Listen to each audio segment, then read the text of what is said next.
Der April war ich 100. Also mit 17 Jahren haben Sie schon einrücken müssen. Ja, das habe ich schon gekriegt. Hat Sie ein Scharfschütze bei der Schulter erwischt? Ja, der Scharfschütze. Geblut wie Sau, will ich mal sagen. Aber habe ich gesagt, aber raus darfst du nicht, da bist du futsch. Und so war so. Das war ein bisschen Strunzer. Der hat gesagt, hey, ein Freischling. Der hat noch nicht gesagt, der Freischling nach einem Kopfschuss. Der war tot. Danke, dass du als regelmäßiger Zuseher eine so große und wertvolle Stütze in unserem Friedensprojekt Lebensweisheiten von 100-Jährigen bist. Wenn du jetzt unser Friedensprojekt noch weiter unterstützen möchtest, ist die beste und einfachste Art, unseren Kanal zu abonnieren. Das alles ist nur dank dir und dank dem Vertrauen der einzelnen Familien möglich. Danke. Danke. Ich bin der Daniel Bleunig, bin Begründer des Friedensprojektes Lebensweisheiten von 100-jährigen Menschen und bin diplomierter Gesundheits- und Krankenpfleger. Und genau diese wertvolle Zeitzeugengeschichten, diese wertvollen Lebensweisheiten für den Frieden wirst du heute bekommen. Darf ich fragen, wie jung Sie sind? Der April war ich 100. Im April wären es 100, genau. Am 3. April 1926 Ja. seien Sie geboren. Ja. Wie war das damals so, 1926 geboren? Wie war das damals in Ihrer Kindheit? Können Sie sich noch daran erinnern, in Ihrer Kindheit, wie das war? Ich war Kind von 7 Monatskind, war ich. Und ich war schon so ein Verreckling. Weil es mit nur 750 Gramm als Frühchen, kann man sagen, eigentlich auf die Welt gekommen sein. Ja. Ah ja. Das war auch nicht anders. 3. April auf die Welt gekommen. Ich war 7 Monatskind. Das war sehr schwierig. Ja, da war ich so ein Verreckling. Das zu kriegen in der Zeit. Da kann man nichts machen. Das ist ja ein Wunder gewesen, dass Sie das als Kind überlebt haben. Ja. Ich war da nicht. Es war früher, wir sind so auf der Welt gekommen, in der Straße. Da waren die auf die Straße. Da bist du so rumgepompelt. Also, das Bild ist ja da heute noch. Ah. Sie sind ja am Bauernhof groß geworden, am Bauernhof. Ja. Mein Vater, der hat ja bloß mit Pferde gehandelt, früher. Nicht? Das habe ich als immer lieber, und haben wir die Pferde als geholt. Hat man in der Zeit früher viel Geld gehabt oder wenig? Wie ist es Ihren Eltern gegangen? Wenig. Ah ja, wo soll das hergekommen sein?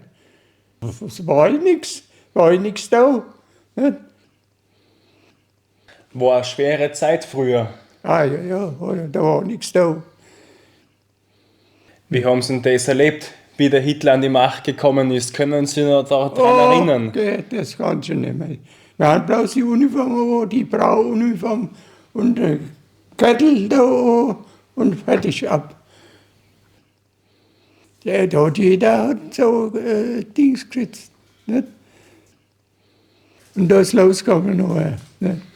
Wie war das dann zu der Zeit? Haben Sie das mitgekriegt, dass da irgendwie dann vielleicht wieder so ein Krieg anfängt mit der Aufrüstung? Haben Sie das als Kind irgendwie miterlebt? Ach, das ist automatisch gegangen. Das, die Panzer gebaut haben da wo war das? In Oberschlesien. Ja. Wie alt waren denn Sie, wie Sie in den Krieg ziehen haben müssen? Wie alt waren Sie da? Wie war ich noch? Ich war 17 beim RAD. Im RAD. Wie war denn das beim Reichsarbeitsdienst? Was haben Sie da machen müssen? Die sind bloß, die haben da die Straße gemacht. da Straße gemacht. Nur war es ja fertig. Sie haben sie aufgehört und sind bei der Arbeitsdienst gegangen, bei den Soldaten. Und sie müssen das machen. Das war so. Da kannst du nichts machen. Ja. Ja, bei uns, die Dings waren alle vom RAD, vom Arbeitsdienst. Und da haben sie auch die Straßen mitbauen müssen beim Reichsarbeitsdienst. Ja, so war das. Wir waren bei den Soldaten und noch. Wo seien Sie hingekommen in den Krieg, wo Sie einrücken haben müssen? Ja, da unten im Elsass. Im Elsass waren wir noch ein. Da sind wir ausgebildet worden. Und wir waren ja fertig, eine Ausbildung. Und wo seien Sie dann hingekommen? Eine Ausbildung. Nach der Ausbildung in den Krieg an die Front, wo seien Sie da hingekommen? Ich war erst in, wie hat denn das geheißen? Mislawitz. Ja, wir haben bloß die Soldaten zurückgefahren und werden gebraucht. Nicht? Und wir waren so bombardiert worden. Wir waren bloß 3 Mann und nichts zu essen bei den Soldaten. Da, 3 Schluck Milch. Mehr hat keiner gedurft. Nichts, ja, nichts zu trinken. 3 Schluck, jeder 3 Schluck, jeder nicht. Nachdem sie die Kuh gemolken haben, hat jeder 3 Schluck Milch gekriegt. Und das war was Großartiges damals für sie, weil sie so viel Durst gehabt haben. Ja, das war so. Das war nicht anders. Und wie war das einmal? Da seien sie mal in einem Verschlag drinnen gewesen und dann ist eine Granaten in einen Verschlag rein.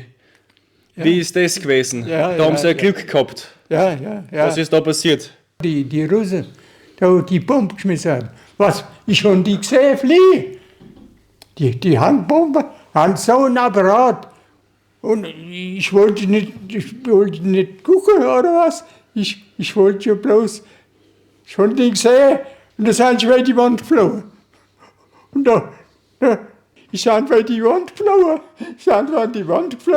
Da hat der Krebs gesagt, wo machst denn du hin? Und ich sagte, ich gehe stiften jetzt. Und da sind wir gerade über die Wand geflogen. Bumm. Das heißt, durch diese große Explosion hat sie gleich zur Wand geschleudert. Ja, über die Wand geflogen. Und dann bin ich über die Wand geflogen. Sind mit Sand und Dreck über die Wand geflogen. Wann ich vielleicht Minute früher gewesen wäre, war ich mit der Bombe fortgeflogen. Ja, aber so war der ist gekommen und die sind langsam geflogen. Das ist nicht zu glauben. Die sind schön langsam geflogen. Und ich dachte, was macht denn der? Schmeißt der die Bombe. Und das habe ich über die Wand geflogen. Kurz davor hatte ich die Suppe, da war mir so kalt. Das habe ich wieder in mein Loch innen rein. Das heißt, 1 Minute früher und... 1 Minute war das Fleisch. Ja, so war das. Ich war gerade über die Wand geflogen. Das heißt, sie sind an die Wand geflogen und die anderen hat sie in Stücke zerrissen. Ja, es war niemand da. Wie mir ein Feld. Von dem war ich überhaupt keine Spur mehr. Die 17,5 Granaten, das waren die 17,5er, das waren so Granaten. Und die geschossen haben, da ist einer die Brücke geflogen. Das war furchtbar. Und einmal sind sie verwundet geworden, ja auch bei der Schulter. Hat sie ein Scharfschütze bei der Schulter erwischt? Ja, der Scharfschütze. Der Schuss, der war da unten reingegangen. Und das fragen sich einmal, wie der Schuss da reingekommen ist. Und so weit, ich weiß es gar nicht. Geblut wie Sau, will ich mal sagen. Dann habe ich von mich gedacht, was machst du denn jetzt, wenn du heimkommst? Noch einmal habe ich gesehen, dass das Blut ein bisschen geründelt ist. Das ist ein bisschen langsamer. Einen Durchschuss haben sie gehabt, einen Durchschuss, die Kugel ist durch. Ja, ein Durchschuss. Nix. Bis heute noch nicht. Das können Sie heute noch froh, wo der Schuss angegangen ist. Ich weiß es nicht. Und was ist dann passiert? Da haben sie dann ja den ganzen Tag sind sie liegen geblieben. Ich eigentlich leben geblieben. Warum sind sie liegen geblieben? Warum? Ich konnte ja nicht. Bisschen futsch. Nicht? Und so war so. Das war ein bisschen Strunzer. Nicht? Der hat gesagt, ja, Freischling. Der hat noch nicht gesagt, der Freischling nach einem Kopfschuss. Der war tot. Die haben alles geschossen. Die haben genau geschossen, die Russen da. Die kannst du ja auch drauf lassen. Ja. Dann seien sie ins Lazarett gekommen. Ja, Und da ist ein Zettel auf ihnen raufgelegt geworden. Was ist denn da umgestanden auf dem Zettel? die haben mich angezogen mit unseren Klamotten. Da hat drauf gestanden, zurück zur Heimat. Da habe ich gedacht, Gott sei Dank, mal zurück zur Heimat. Und da habe ich da gestanden, dann hat die Dings da hoch, und da steht da drauf, zurück zur Heimat. Habe ich gedacht. Und gerade ist der Zug gelandet. Wieso, wie? Sei mal neu, da haben wir noch im Kalten gestanden, da war es noch nicht so warm. Nicht? Da sind wir da hinten noch Füssen. Hotel zur Sonne. Und Haus heute noch Helse, Hotel zur Sonne. Wir hatten 3 Kartoffeln, aber ohne Faul. So war das. Ich war 4 Monate im Lazarett noch. 4 Monate waren sie im Lazarett. Ja. Und da, eine Wunde da hatte ich da ist so viel, und der steht still. Da haben sie viel Glück gehabt, viel Glück. Glück. Ja, ich hatte Glück. Aber da die Schulter, ne, da die Gelenke, das ist halt noch am Arsch, das will ich mal sagen. Der Riss, wo die Schulter neu ist und das geflogen ist, das war's keine Sau. Das ist ewig gesagt, die war's keine Sau. Und am 3. April haben sie Geburtstag gehabt. Ja. Und da hat ihnen die Krankenschwester was gegeben. Ja, und da haben sie für mich ein Glas Bier, nicht Wein, kein Bier, und ein Stempel Fleischwurst und Dings. Und die Mädchen, die waren all beim RAD damals, die waren die alle angestellt, irgendwie. Ne? Und die haben mich sauber gemacht. Und dann im Lazarett sind die Amerikaner gekommen. Und dann war der Krieg aus für sie. Ja, warum nicht der Krieg aus? Sind wir hin auf der Ding, der Amerikaner, da die Benzinmotoren da, die sind ja gefahren wie die Tolle da. Da haben wir uns noch vollgeschmissen mit Dings, Pfefferminzia und Kuchen. Und die haben alles Kuchen geschmissen und wir haben draufgestanden auf den Dings und konnten nicht raus. Und die haben die Dings geschmissen und da haben wir den ganzen Kuchen mitsamt den Dings raus. Hey, Bombe gefiel. Ich habe gemeint, ich gehe bei der Herrgott. Ja. Ich habe gemeint, ich gehe bei der Herrgott. Ja. Das war nicht so einfach. In Mainz alles kaputt. In Dings da alles kaputt. Die ganze. Ja, und die haben nichts.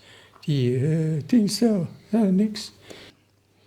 Und was war das dann wieder für ein Gefühl, zu Hause zu sein, wie sie heimgekommen sind? Bei meinem Vater und alles schön gegangen. Aus dem Zug raus und haben wir alle in unserem Türmchen gestanden. Die Amerikaner waren noch lange da bei uns, da in Mainz. Sie haben ja dann das ganze Land wieder aufgebaut. Es war ja so viel kaputt nach dem Krieg. Und da haben sie alles dann mit aufgebaut, ihre Generation. Ja, ja. Ah ja. Ah, da sind auch noch schlechte dabei gekommen. Naja, alle. Wenn auch zugedrückt und fest geschafft, da sind wir zu etwas gekommen. Ja. Wir haben unser Haus vergrößert und was wir so geschafft haben, war immer geschafft. Und wenn es nicht richtig war, Immer gearbeitet. immer geschafft. Noch meine, wie wir sollten. Also vom Krieg nach Haus und dann das ganze Leben gearbeitet. Ja, sofort und fest drauf. Ja. Und wie haben Sie Ihre Frau kennengelernt? Ihre Frau, wie haben Sie die kennengelernt? Ah, eine Frau. Ja, Ah, über die Himmel da. Ah ja, wir waren junge Leute, wir waren fort. Wir waren immer bei den Mädchen. Und so, ja. und wann haben Sie geheiratet? In welchem Jahr haben Sie geheiratet? Wissen Sie das noch? Wann war denn das? 1954 haben Sie geheiratet. Ja. Die haben wir schon anständig behandelt. Ja. Aber wir haben Fisch geschafft. Fisch geschafft, sonst nichts. Hat die Frau auch mitgearbeitet viel? Ja, alles, was angefangen hat. Dann müssen Sie eine gute Frau gehabt haben, wenn Sie dafür gemeinsam gemacht haben. Ja.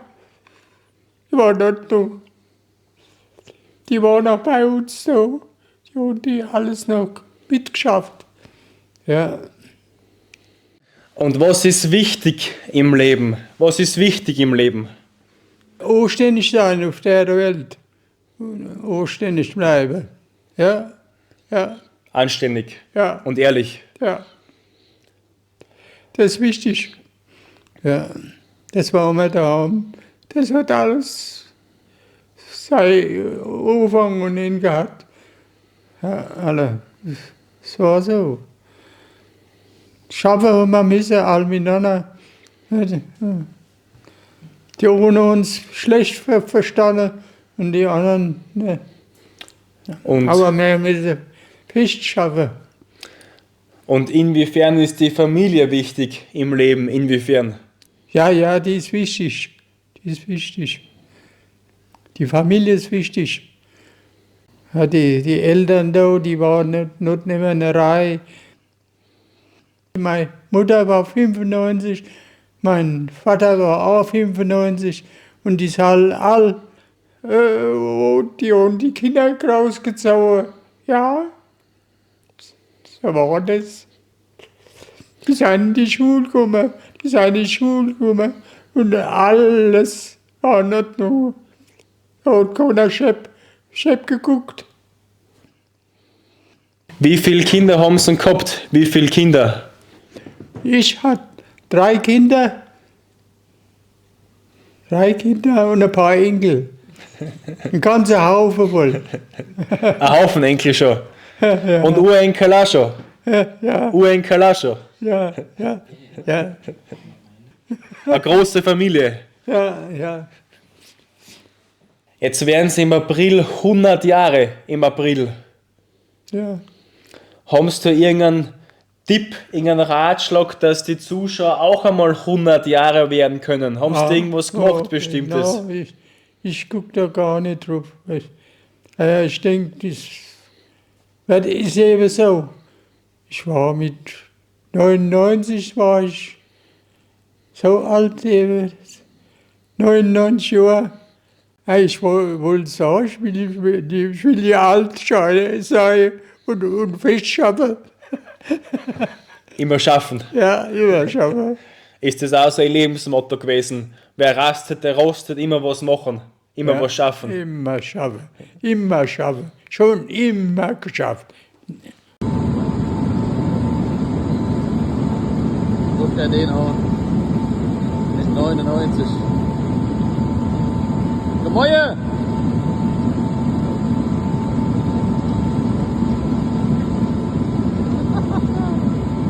Das ist ja mal krass.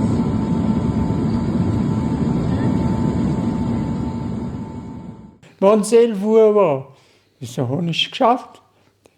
Da hatte ich meinen Spaß daran, dass das geht. Nicht? Ja. Wenn ich draußen in der Dings stehe da und will da, denke ich da könnte ich verrückt werden. Kannst nicht mehr. Sie würden gerne noch schaffen, aber es geht halt nicht mehr so leicht. Ja. Da kannst du nichts machen. Und welchen Ratschlag geben Sie uns, den Zuschauern, mit? Irgendeinen Tipp fürs Leben? Irgendeinen Ratschlag fürs Leben? Ja. Was würden Sie da sagen? Ja, das muss in Ordnung sein. Das Leben muss in Ordnung sein. Wenn das schepp ist, dann ist auch nichts. Das Leben muss in Ordnung sein. Ja, Anständig bleiben. schön bleiben. Schon nichts geklaut und nichts, wie es gehört. Das gibt's nicht. Also die Ehrlichkeit war für Sie immer wichtiger. Ja. Ehrlichkeit, bist du. Das ist nicht genug dann danach. Aber es ist immer geschafft worden. Immer geschafft worden. Das ist so. Da kann man nichts dran machen. Ohne Fleiß kein Preis. Kein Preis.